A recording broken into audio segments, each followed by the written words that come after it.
Well, I don't know if I've met anyone in Seattle that doesn't know Lance.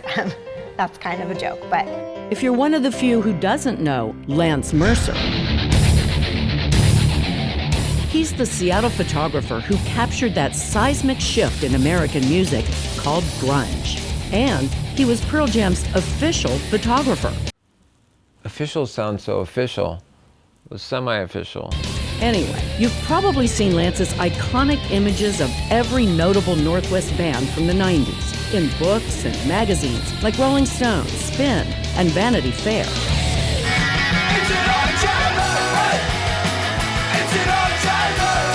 And then he's also participated as an artist. He was in a band called The Briefs that was very popular for a while.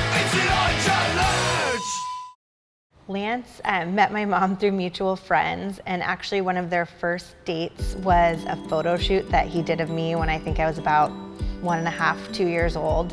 I think part of the reason that my mom fell for him is that he was, even though he was young, he was happy to incorporate a little toddler into his life. Thanks to her stepdad, Evan DeLay's childhood rocked. We obviously went to lots of concerts, which was really fun as a kid. I remember dancing in fields and dancing on stages and just loving every minute of soaking up the music with my sisters.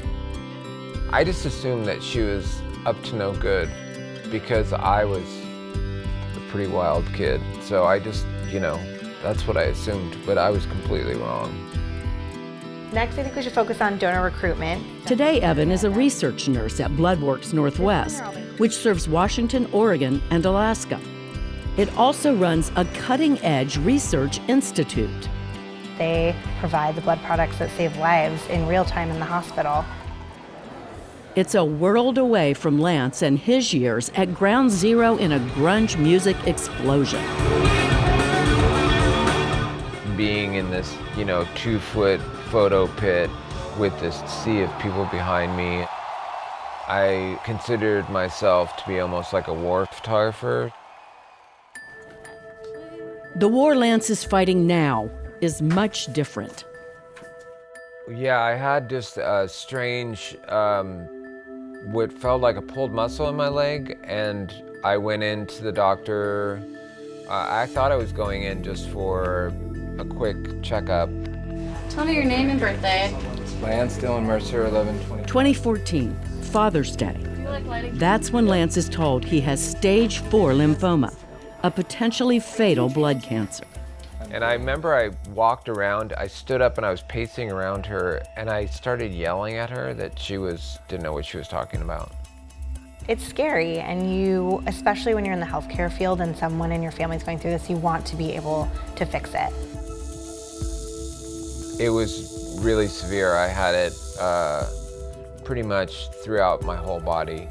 So for the next 5 years, Lance faces a brutal fight for his life, which includes chemotherapy, radiation, and now a stem cell transplant. Hopefully, the infusion of healthy cells along with intensive chemotherapy can start producing normal blood cells instead of cancerous ones. He was sick. He really was not feeling well. Just, really, really extreme flu-like symptoms where all you want to do is just kind of be keeled over, in the fetal position. The day came for the transplant. I was working here at Bloodworks, so I was going to be the after-work visitor, bring dinner if he was up for eating and that sort of thing. And before long, Evan gets some photos from Lance. And I looked in the picture, and he said, "These are my cells getting delivered." There's Lance, but who is this? Oh my gosh, who is that delivering your blood cells? That looks like my coworker. Hey, Denise. It is. Photos show her colleague, Denise Farrer, delivering stem cells for Lance's procedure. At that moment, Evan discovers another vital part of Bloodworks' mission. I learned that was even part of what Bloodworks did. Saving lives suddenly gets personal. Evan is working for the company that could save her stepfather's life. Last year, I just came to terms with the fact that it's part of who I am, rather than getting frustrated that it's not going completely away. Yeah. You know what I mean? There's plenty of times where I was just exhausted and I didn't want to deal with any part of it. I can still live my life normally. Yeah. The stem cell transplant does bring some relief, but the war is far from over. My lymphoma being pretty stubborn, I had some hot spots in my stomach and chest and neck. Which means a new strategy is needed to combat the cancer. A clinical trial with new drugs is seen as a last hope. So this is a scan from right before we started your study drug. Dr. Raya Mawad is Lance's oncologist at Swedish Hospital. Today she's sharing an update on the trial and the impact, if any, it's had on the lymphoma with Lance, Evan, and her sister Mackenzie.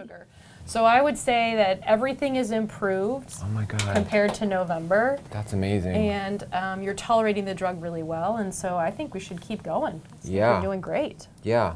That's so awesome. That's amazing. It's great. Yeah.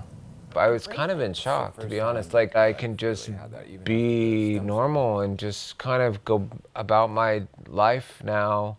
Lance and Evan are telling his story, hoping to inspire others to give the life-saving gift of blood.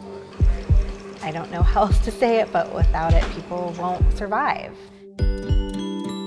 33 years ago, Lance Mercer brought a little 2-year-old girl into his life.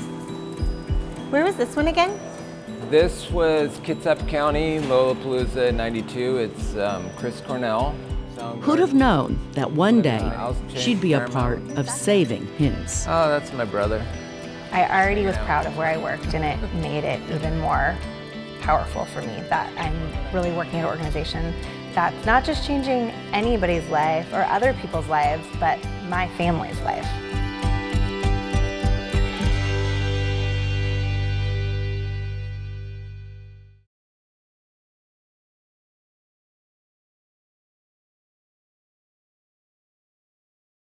Watch CityStream Thursday nights at 7 on the Seattle channel, or get video on demand and podcast anytime at seattlechannel.org.